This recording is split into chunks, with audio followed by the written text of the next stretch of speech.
Good evening, Becca. Welcome to TwiceTold. Hi, thanks for having me. Pleasure is all mine. I'd like to start off by introducing you to the idea behind TwiceTold.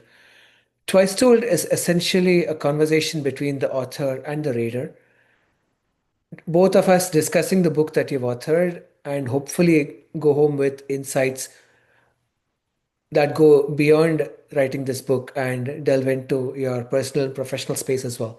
So, Okay. the first time that the book was told was when you published it. I'm pretty sure there were many drafts or versions that you had before this went into print. So, for me, that's the first time that the book was told. I read the book and I formed a set of impressions. That was my first time as well that I got introduced to the book. But now that I'm here sitting across from the table in front of you, getting to discuss that book and rehashing some ideas and questions. So that's when the book truly comes twice told. So in a way, we are reliving the experience as the author as well as the reader. Cool. Glad to participate. I mean, I kind of think all books should be twice told, they have an afterlife and criticism about them and such, but I'm glad to be here. Wonderful. So my first question is going to be about your background, your formative years growing up, and how did this book come about? How did this book come about? I'm not sure. I feel like those are two separate questions. There's my formative years and my background, and then there's the genealogy of this particular book. I think that this book came about because I just found myself writing essays that kept circling back to the same theme, this theme of excess understood as a kind of a matter of gratuity, as having more than is needful. A lot of the essays originated as pieces for magazines. I didn't write them for the book particularly. I would say about like half of the word count is pieces that I wrote for magazines, not half of the essays numerically, because the original essays I wrote for the book are much longer. But so when I noticed myself kind of returning to these themes over and over, I thought that maybe I should unite these essays and then write other ones that kind of clarified the question that I saw myself discussing over and over. So that's an answer about the genealogy of the book. Um, about my own background, we can say more. All right, sure. So, what are your thoughts on minimalism as a concept, given that it's now almost a kind of a millennial product, or so you may call it? So I guess to get my full thoughts about it, you'd have to read the book, because the book approaches it from lots of different angles. But broadly, the book is anti-minimalist. I'm sure that you could point to particular minimalist artifacts that I would say that I liked. I don't know, the prose of Joan Didion or Agnes Martin paintings or something. But what I sort of mean by minimalism in the book, or the kinds of minimalism that I investigate, which include decluttering, which is physically minimalist, mindfulness, which is kind of ideologically or mentally minimalist. What these kinds of minimalism have in common is that they are very utilitarian. They think that you should only retain objects or thoughts or obsessions that have some kind of obvious purpose. And so it is the instrumentalism of this form of minimalism that the book opposes. The book is a celebration of uselessness of various kinds. I love that sentence, uselessness of various kinds. It's throughout the book, you've peppered it with so many interesting stories. One particular one was about this man who ordered three consecutive plates of the same pasta and quietly ate it. Yes, that is something that I witnessed. I used to live in Cambridge, Massachusetts. I lived there for a long time. And it was at a restaurant in my neighborhood called Julia, which is an amazing restaurant I went to a lot. And I was just in awe of this man because I had wanted to do that, but I had not been brave enough to do it. So maybe next time I go, I'll order the same pasta three times. But what are your thoughts on this person ordering the same pasta three consecutively and eating it without any fuss? What are your thoughts about it? I mean, I think that he's like a concrete illustration of the kind of ethos that the book recommends. I mean, the book talks about lots of artworks, like the films of David Cronenberg are one example. Lots of different artworks that I think embody this kind of ethos of excess. But I think that this man's action really was a very immediate illustration of the kind of longing for life and pleasure that the book is it defensive? Understood. Now, you hit a landmine when you correctly pointed out correlations between impotence in the economic arena playing out in the cultural arena. So, my question is, but who gets to decide what is cultural capital? And are those people with economic capital the ones who get to decide this as well? I mean, I think that there is a relationship between those two things, but I actually think that a lot of the people that I'm talking about as tastemakers in the book, are critics. I'm a critic. It might be the case that for the most part, in terms of consumer goods, the tastemakers are not professional critics. The tastemakers are influencers and celebrities and such. But the tastemakers that I'm talking about, the kind of professional, maybe elite, more intellectual tastemakers that I'm talking about in the book, who are professional kind of cultural critics, those are often people who do not have the most economic capital. I think certainly they have some economic capital. Maybe they have maybe criticism as a profession because it is so poorly paid and under-resourced, tends to be the preserve of people who have a lot of economic capital. But certainly it's not the preserve of, Elon Musk or whatever. So the argument of the book is that a lot of the assumptions that have pervaded cultural and artistic criticism in recent years are kind of the product of economic impotence, because critics, they may be comfortably affluent, but because they don't really have economic influence and because they don't really have the means to realize their more leftist economic politics, they have tried to import those egalitarian impulses into the aesthetic domain. This is kind of my causal explanation for some of the popularity of certain kinds of minimalism, and of an aversion to aesthetic hierarchies that I think has been a hallmark of the cultural sphere in recent years. So now, how do you separate art from reason? Now, especially speaking about theatrics in the arena of politics, how do you judge politicians now, given more and more that we've been electing either film stars Ronald Reagan or reality TV contestants into our political arena?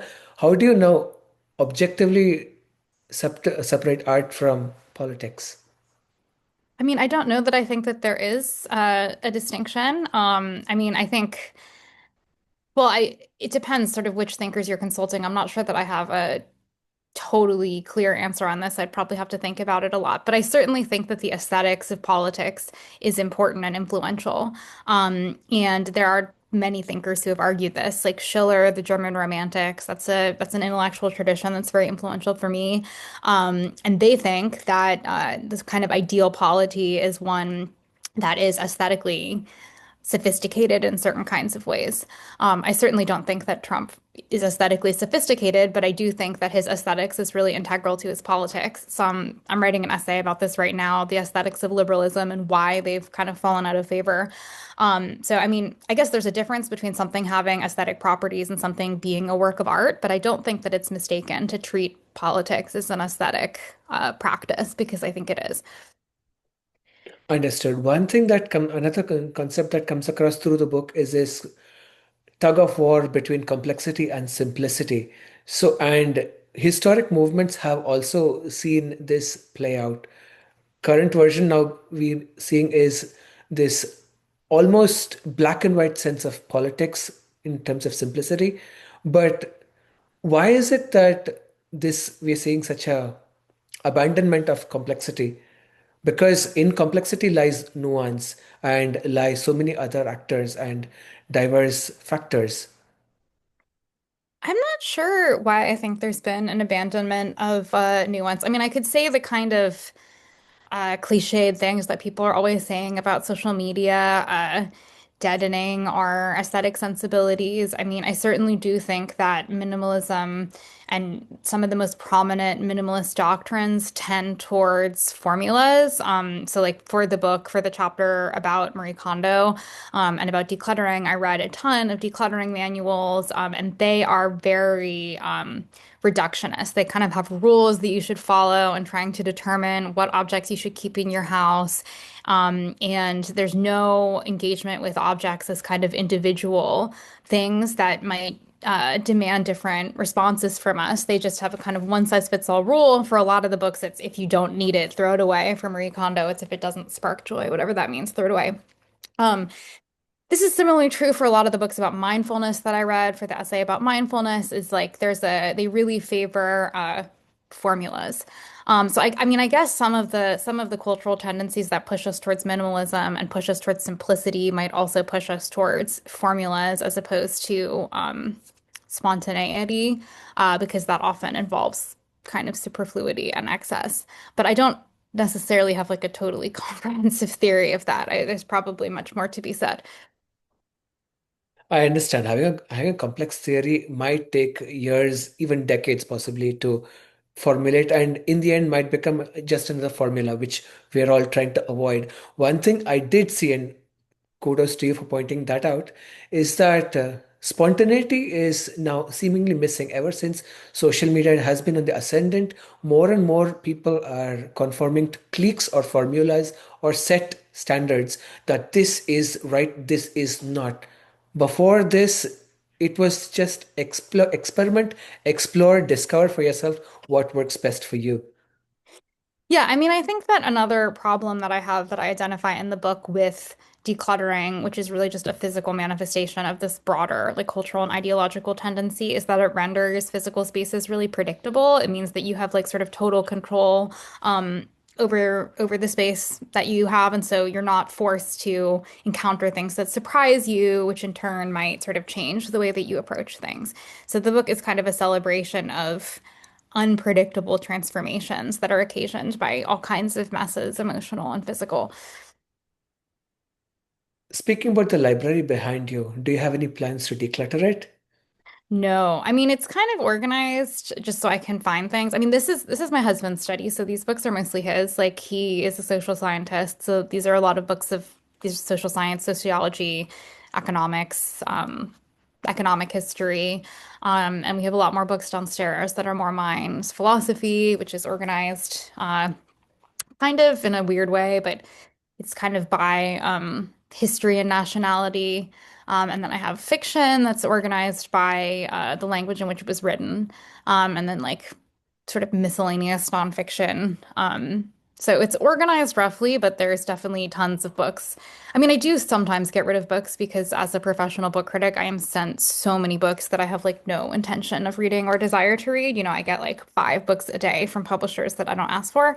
But I have no problem with having a library that continues to expand for the rest of my life. Fantastic. I share the same ethos as you. However, my library behind me is ordered kind of in a chaotic way. It goes by the size of the book. How heavy is the tome? Is it a tome or a paperback?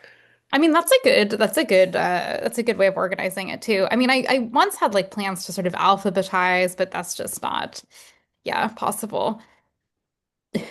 Understood. Now, what are your thoughts on this minimalist ethic being just another capitalist product? Is this nothing but grift? I mean, I think that it probably stems largely from the sort of tides of capitalism. Like one thing that the book identifies is that um, the pretense of minimalism is a strategy that corporations often use to get us to buy things in times of economic distress. So IKEA sort of came into being, and the IKEA ethos came into being during a period of recession. And so it flattered people into thinking that they're being frugal even when they're buying new products. But I also think that there are probably sort of perennial human longings or ticks that minimalism flatters to some extent, like the desire for predictability, or the desire for intellectual shortcuts in the form of formulas. These are kinds of things that are probably exacerbated by certain manifestations of capitalism, but probably not unique to it. Got you. Now, my next question is going to be about your writing on the fragmented novel concept. Do you think that this is just another form of stream of consciousness, or is this blah? Well, I mean, I think that's probably the most charitable reading of it. And it's certainly not the case that I hate every single work that's written in fragments. In the essay in the book, I diagnose like a sort of particular group of books that are have a lot of similarities, not just similarities in the sense, not just the formal similarity of being written in fragments, but they're written within a similar period of time. But they have similar kind of topics, similar kinds of narrators. I think the most charitable explanation for why these books are written the way they're written is precisely that they do mirror the evolution of consciousness in the social media age, that our consciousness is kind of whittled down to small points because we're so distracted, and that is the kindest way to read them. But I also think that one of the criticisms I kind of make in the book, which I'm kind of elaborating on now, I don't know if I say precisely this might be more than I say in the book, but I think that that's a bad form of consciousness. And so, even if that is a form of consciousness that people have, it's kind of the prerogative of the novelist to try to develop a different and richer form of consciousness rather than just reiterating the inadequate form of consciousness that is prevailing. Suffice to say, is it that the author or novelist should formulate their thoughts and give it more form and substance than just simply stutter and sputter? Well, I mean, I think that there are probably reasons, better reasons than these novelists have for writing a novel in fragments. I mean, a novel in fragments needn't be stutter and sputter. And of course, like fragments are a conscious form. I mean, one example is like Speedboat by Renata Adler, Sleepless Nights by Elizabeth Hardwick, and then the German Romantics, whom I already mentioned. They did write some fiction, which I think is pretty bad, but they also wrote a lot of sort of manifestos and fragments. And there are reasons that we don't have to get into, but there are sort of uh, philosophical reasons that I can understand and credit that they chose that form for their writings. But I think that there isn't a better reason for the novels that I write about in the book to be in fragments than the fact that we are addled by distraction. And I don't think that that's a good enough reason. I hear you. I accept that. Yeah. Now, my next question is going to be about the eroticism of waiting. Oh God, you brought me back to my school days with this. Now, why does this feature in the book? Why does this feature in the book? I think because it's another kind of glorification or celebration of something that is often regarded as superfluous. It understands waiting, which is usually, not usually, but often in recent years framed as an inefficiency or a waste of time, as something that can be redeemed as something beautiful precisely because of sort of its uselessness. And so that was why I included it. But that essay is the earliest one. That's like the first of all the essays in the book that I wrote. I wrote it a really long time ago, like in 2016 or something. I don't even remember when I originally wrote it. It feels like another life. Understood. Now, if the what do you call, if waiting was deemed useless or frivolous, then the entire body of 19th century poetry and romantic stories should be thrown out of the window.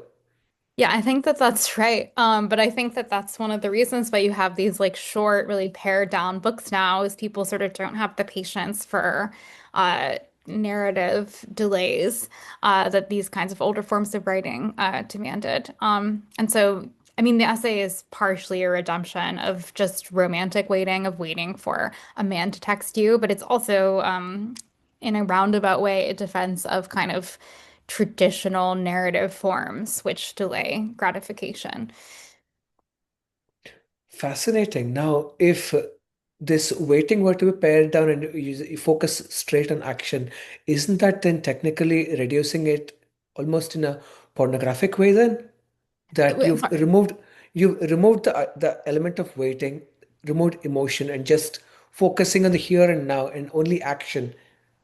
Yeah, I Isn't mean, that I think a bit, and like there's another essay in the book which is about like serial killer TV shows, which kinds of makes this point also that like a certain kind of repetition that doesn't involve any tension, like just the repetition of gratification, like is kind of a pornographic uh form or a pornographic formal tick.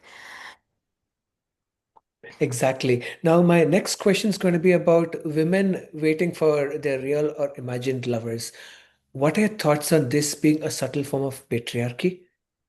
I mean, I think it's a not particularly subtle form of patriarchy. I mean, the essay argues that this is one of the ways in which women are feminized. I mean, that's an argument that I borrow in part from Roland Barthes. His book, A Lover's Discourse, which is it's a weird, experimental, sort of delightful book that examines the structures of romantic encounter, and tries to taxonomize them. And so one of the claims that he makes in the book is that, at least in the kind of traditional taxonomy of romance, women are the ones who wait and men are the ones who approach them kind of whenever the men feel like it.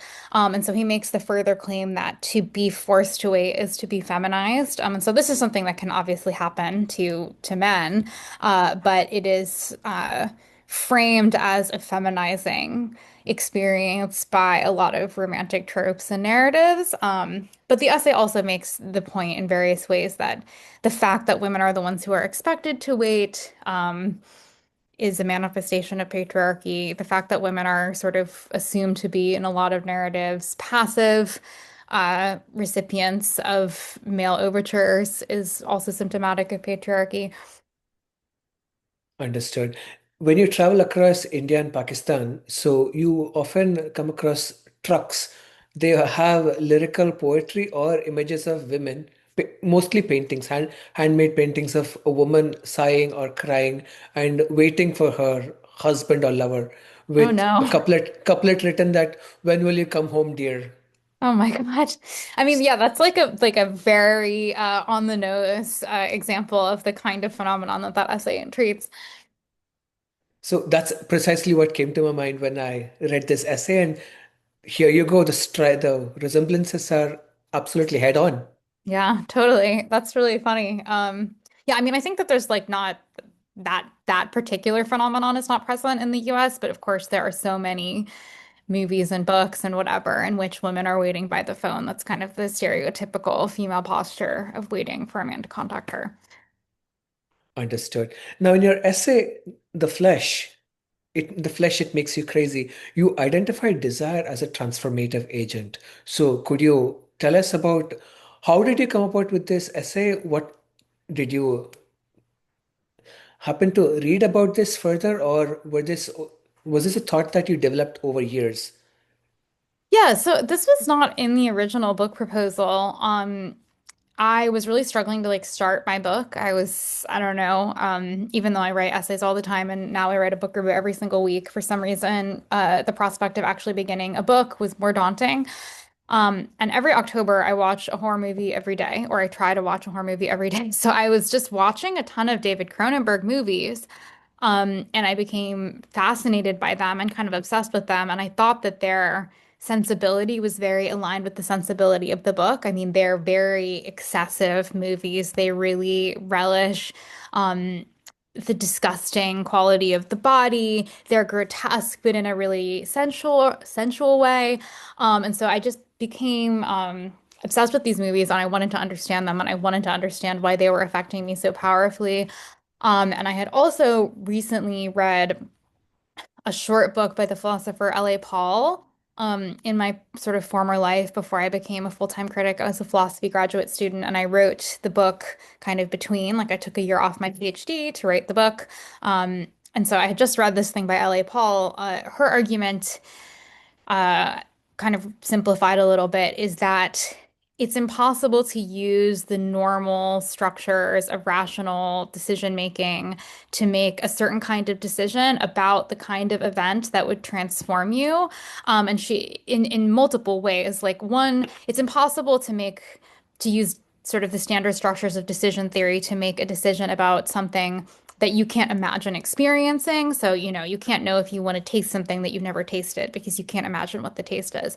But even more dramatically, the kind of transformative experiences that she's talking about alter the values that you would use to make decisions. So, in a standard decision theoretic model, you would weight the probability of a certain outcome and then you would weight the desirability of that outcome. But you can't weight the desirability of an outcome if the very experience is going to transform your values and thereby transform the way that you would weight the outcome.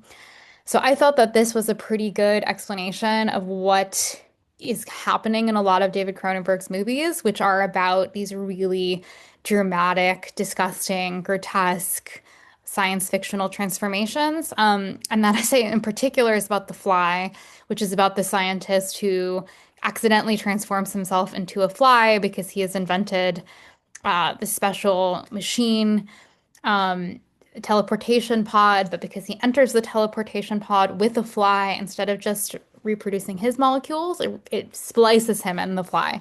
And I think that I argue in this essay that in the film, this disgusting transformation is a metaphor for what happens to us when we fall in love. And so the kind of three threads come together in this argument about how love is a transformative experience.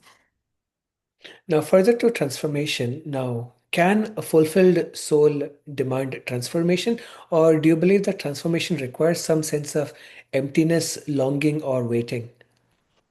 That's a good question. I mean, I think that like people like Plato or whatever would say, like Plato makes, this argument in the Symposium that we only want what we don't have.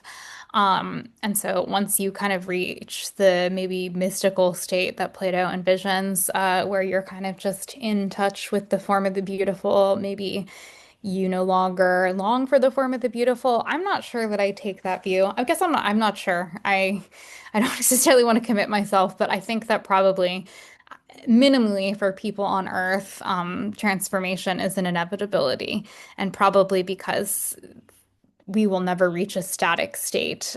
There will always be things for us to want, and so transformation will always be a human preoccupation. Understood. Now, again, a follow-up question on transformation is that if this desire could not be fulfilled, and because it could not be fulfilled, thereby a sense of renunciation, if that was to overcome us, what will transformation then really take place? Wait, I'm sorry. Can you repeat the question? Sure. So if transformation, you mentioned that transformation is inevitable, but if transformation could not happen because you couldn't avail those resources for whatever reason, say if I want to transform myself into a New York banker or a manager or an investment banker or fund manager, but I simply don't have the resources to get there. So therefore, I then renounce that idea. I give up on it, and I accept my fate or limitations of what it is. So in that case, is transformation still inevitable? Well, I don't know that I think that any particular transformation is inevitable. I mean, part of the argument of the book is that a transformative experience is unpredictable. It's not like you fall in love and you set out to become a particular kind of thing. It's that because love, at least should be, a process of mutual transformation, and it changes your values in ways that you can't predict. And it also involves an encounter just with somebody else who is unpredictable to you in virtue of being foreign. You can't decide in advance what kind of transformation you'll undergo. I don't think that the kind of transformation that I am interested in the book and that I'm talking about is not the kind that you just described, where somebody sort of decides to become something and then sets out systematically to become it. It's the kind of transformation that occurs in all kinds of frictions that assail us, whether that be running into things in your house that you forgot that you had, or whether that be falling in love with somebody that in a way that changes you in ways you couldn't have predicted. That's the kind of transformation that I think is inevitable. Not that you will necessarily become a particular kind of thing.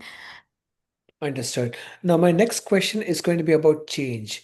Do you believe that in order for change to be successful, we need to have some degree of acceptance of who we are or acceptance of this change that is going to be wrought about, especially when we're in love?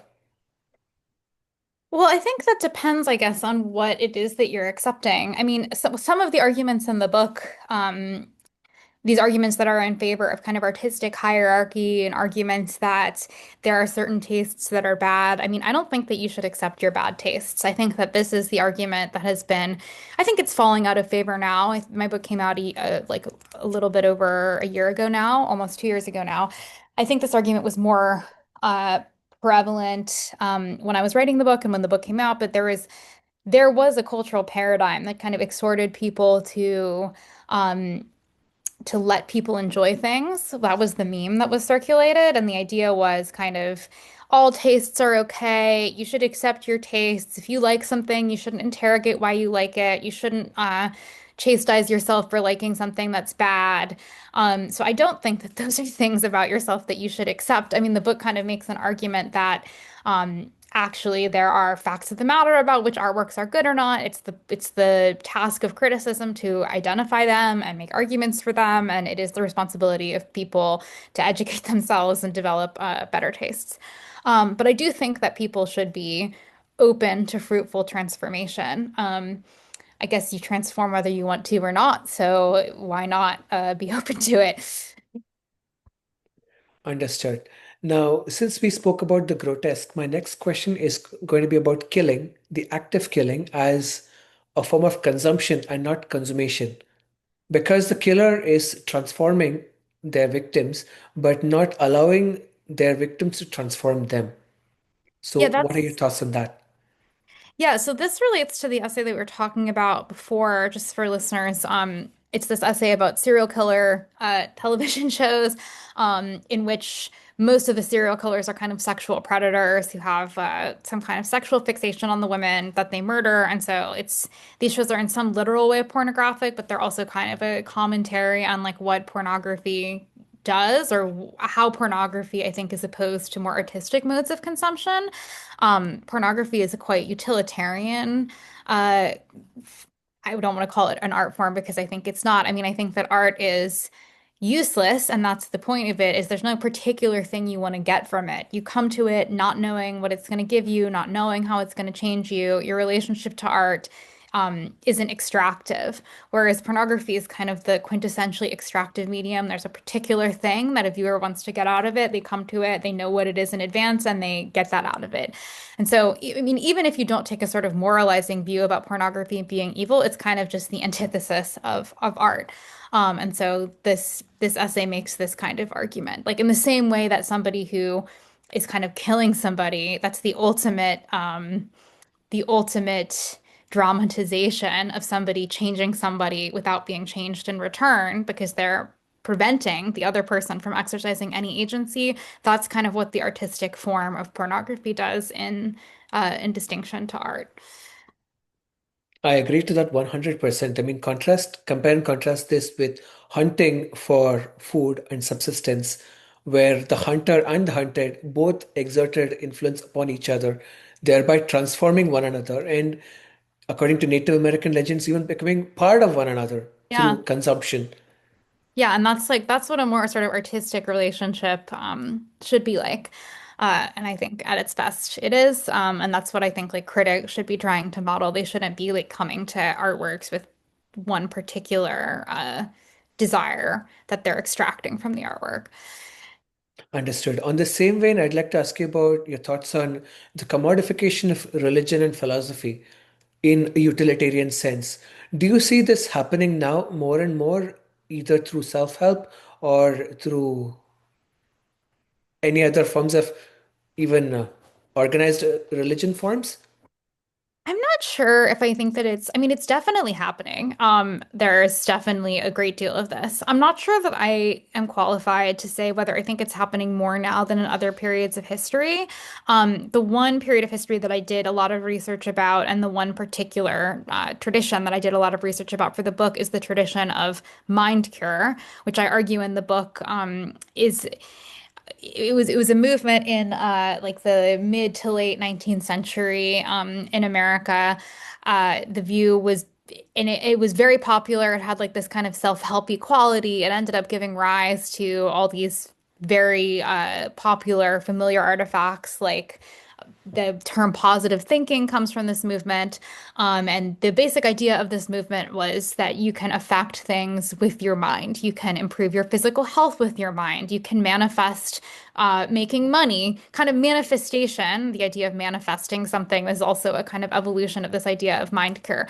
So, like that was very popular and that was very prevalent, and that was a kind of commodification of philosophy too. So I'm not sure that it's more prevalent now than I think it was in earlier eras, but I do think that it's prevalent. I've long wanted to write an essay about all these kind of self-help philosophy books. Like I feel like there have been a ton of self-help philosophy books in recent years, but I haven't written the essay, so I haven't actually read very many of them. So I'm not sure what I think. I mean, maybe they just are kind of marketed as self-help, but they're actually better than that. I think that that's possible. Like, I think I can totally see people being pressured to market their philosophy in a more self-helpy way than the book actually uh, ends up being. So, yeah.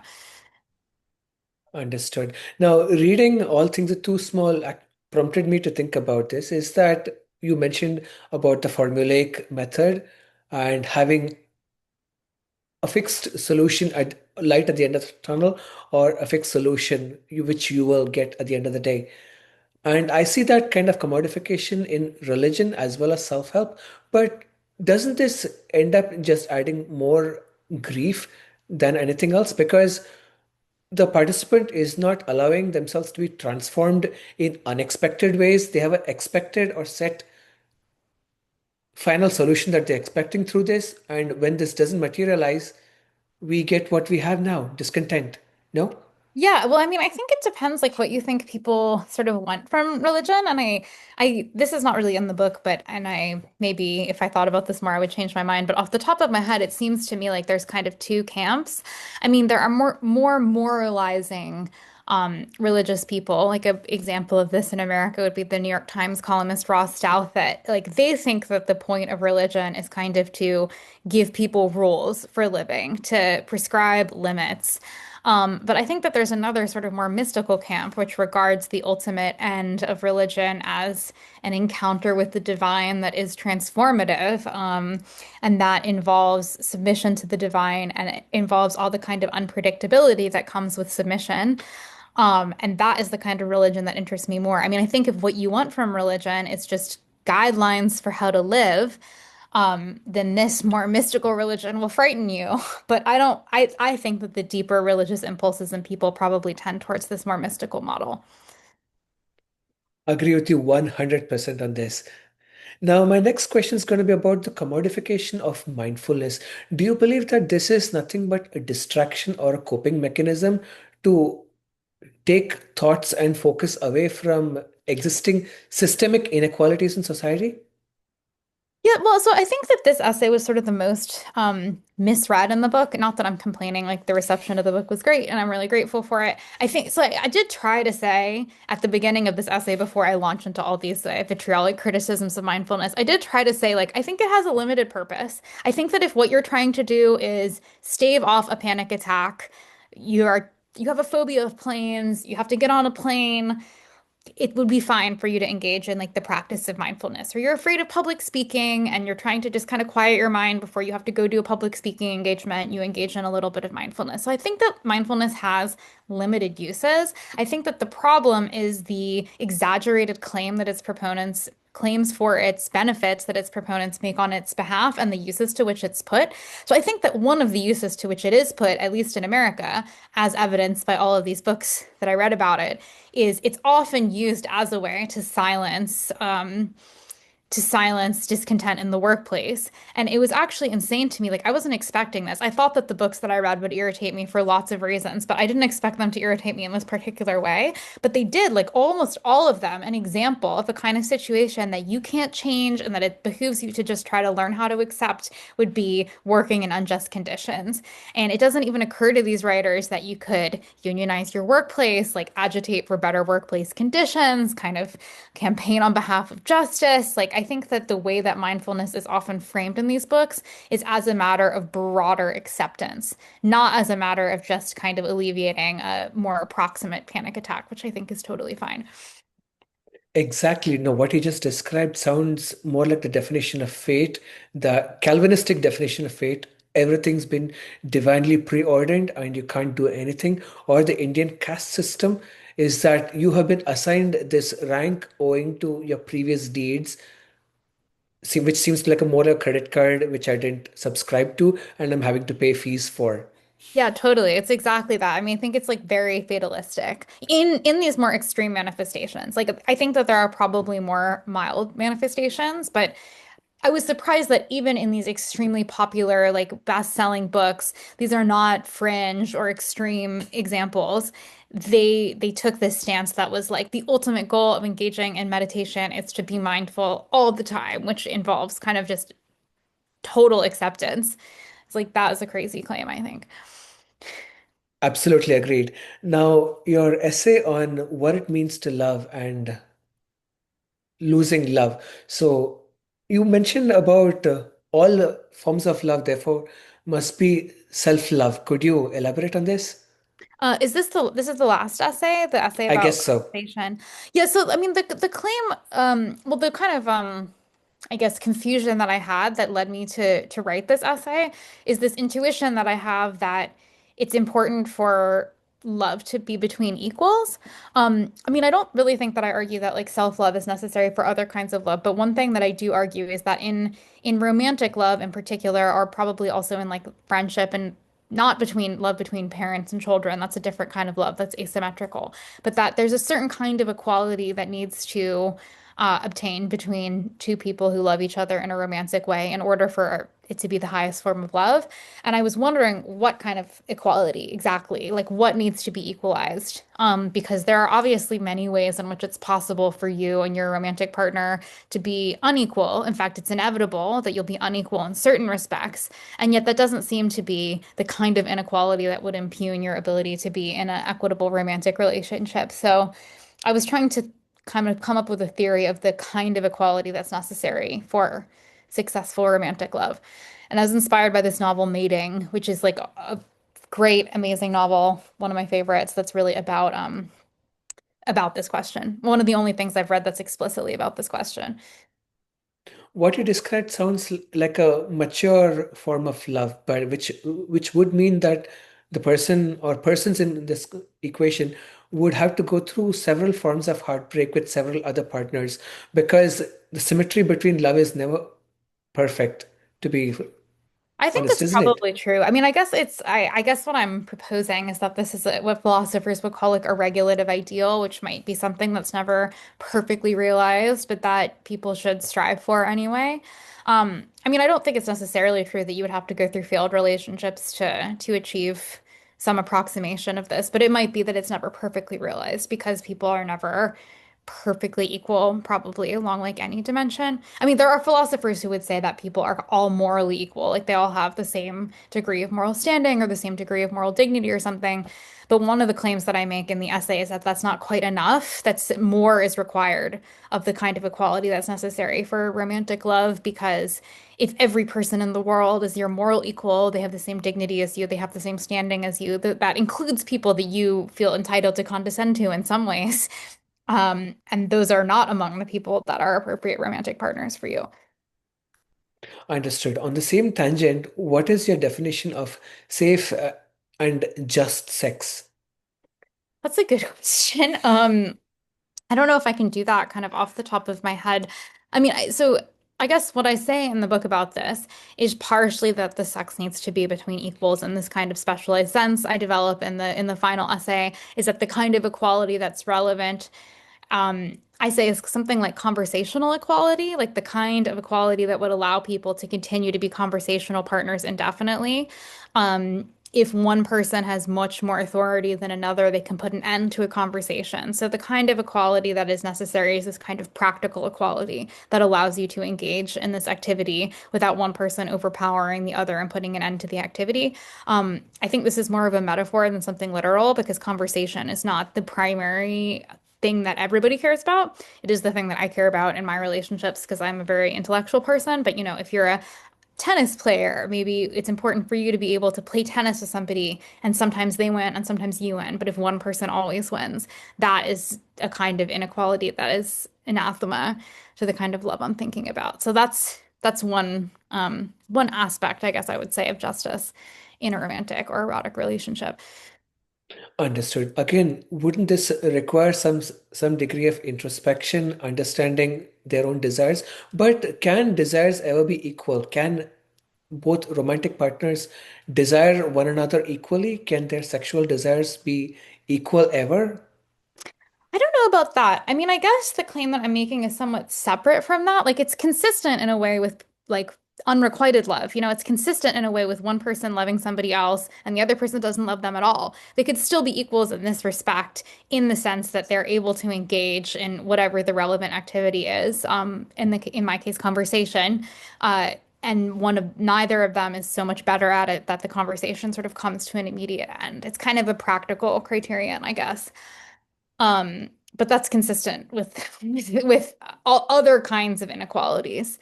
It's just in this respect that I think two people need to be equal in order for love to be possible. Understood. Now, what do you think sex might be in a post-patriarchal world? It's a great question. I don't know. I mean, I think it would be more equal in the way that I just described, and probably more equal in some of the other ways that we talked about too. Like, I think if sort of the pornographic structure is the extreme logical endpoint of kind of patriarchal sex, where like one person has a desire that they impose on the other party is assumed to be passive and receptive as opposed to active and participatory. Um, the opposite of that would be what sex is like. It would be a process of like truly mutual transformation in which both partners are like equally receptive to transformation. Um, like a little bit maybe what's imagined by like David Cronenberg. Do you see jealousy in the sexual arena phasing out in a post-patriarchal sexual world? I honestly don't know. I mean, probably. I think probably like that's a matter of kind of individual temperament. I mean, certainly some aspects of maybe not jealousy, but of like having a sort of proprietary relationship to your partner. I think that that's kind of part and parcel of patriarchy. Like there's certainly social pressures for men to kind of act like their female partners are objects that they own under patriarchy that wouldn't be present. But I think that there's probably still like jealousy is just kind of an indelible human emotion that I'm sure would persist in some forms, but it wouldn't be socialized to take the form of regarding your female partner as your property in like a post-patriarchal world, I think would be the difference. Understood. Now, why did New York Times call Sally Rooney Marxist for her novel Normal People? I think it might have been the New Yorker that called her that, but yeah, I don't remember actually because it's been some time now. I mean, I think that she has said that she's a Marxist. Like there are interviews with her, where she describes herself as a Marxist or whatever. Um, I think that one of the reasons why is partially just this, partially that she just describes herself as a Marxist, but it's partially because the books nominally are kind of interested in matters of class. They talk about how much things cost, they talk about how much money people have. I don't think that that's sufficient to make something properly Marxist. So I don't think that she writes Marxist novels. Exactly. That is my problem in here in the United States. The conversation around Marxism and socialism, just merely mentioning the word is enough to attribute that the meaning of the word to it. But there needs to be a certain criteria for it to qualify. Are you truly Marxist if you do not follow X, Y, Z principles? Or is it really socialism if you do not follow A, B, and C? And like a Merely novel using the is term. not a political manifesto, so I don't really know. I mean, one can do a Marxist reading of novels. Like I understand what it means to describe a body of criticism as Marxist criticism. I don't really know what it means to describe a novel as a Marxist novel because I don't think that novels have political dogmas in that way. So, I mean, I maybe take a broader issue with just the idea that there could be such a thing as a Marxist novel. I mean, maybe the most terrible, like dogmatic novel would be obviously Marxist.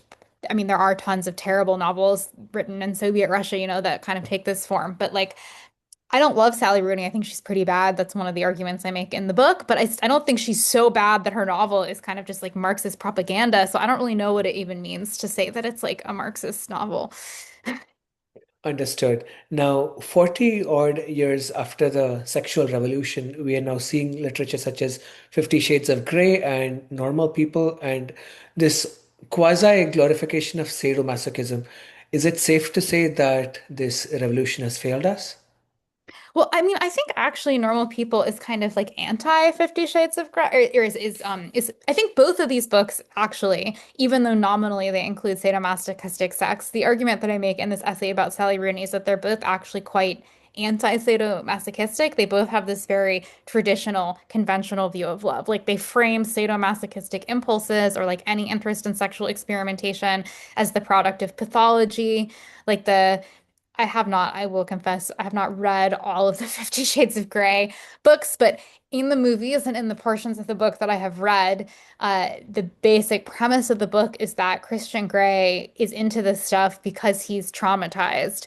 And this is not a legitimate expression of sexuality. The only legitimate expression of sexuality that the book can imagine is kind of a really conventional, traditional heterosexual union within marriage. Sally Rooney's characters don't get married, but I think that this is the assumption of Sally Rooney's books too. I think like my argument is basically that they're romance novels. Like they're novels in which the heroine really just wants an extremely conventional heterosexual relationship. And any deviation from that is interpreted as evidence of some kind of pathology.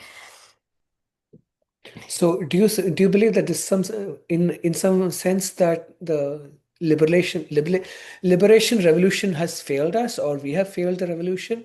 I mean, That I we're think we now have failed the revolution. I do not think that the revolution, well, I mean, I guess the revolution didn't go far enough. And so, I mean, the revolution wasn't unified. Like there are radical feminist writers who they didn't fail us. It's not their fault that the kind of more extreme in a good way, reforms that they called for didn't come to pass. I mean, I do think that there's kind of a causal relationship between where we are now and the sexual revolution, and that the sexual revolution provoked an enormous amount of misogynistic backlash. Like figures like Andrew Tate and Jordan Peterson, I think, are in some ways the product of the sexual revolution because they're reacting against it. But I don't really hold the sexual revolution sort of responsible for that. I mean, I think that the gains of the sexual revolution, at least in America under Trump, are like highly imperiled. There are definitely Republican lawmakers who wish that contraception was illegal, who really think that abortion should be totally inaccessible, and they're kind of getting their way on that front. So, I mean, I think that the sexual revolution its gains are tenuous, but I think that what it pushed for was good. right. So, my last question would be, what are your thoughts for the future, and how would you envision a closing to all things are too small? How would you conclude it? How would I conclude it? I mean, I guess I think that the kind of project of the book is never concluded, and that like the book urges us to be receptive, to expose ourselves as much as possible to both people and art that change us. And so the world that the book kind of imagines, well, first of all, the world that the book imagines has a backdrop of political and economic egalitarianism that is so far from being realized like anywhere in the world, but particularly in America right now, that like the principal thing that we need to be doing is overthrowing Trump and instituting democratic socialism. But after that occurs, after the kind of material bases of aesthetic appreciation are in place, then I think the book envisions a kind of continual process of mutual transformation. And so I think that that project probably never ends. Fingers crossed. I hope we get everyone on board for a continually evolving project and hope I for a better agree. society. Thank you, Same. Becca. This was a Thank you. fascinating conversation. And thank you for authoring All Things Are Too Small. Thank you so much. I hope you have a great night. Thank you. You too. Bye. Bye bye.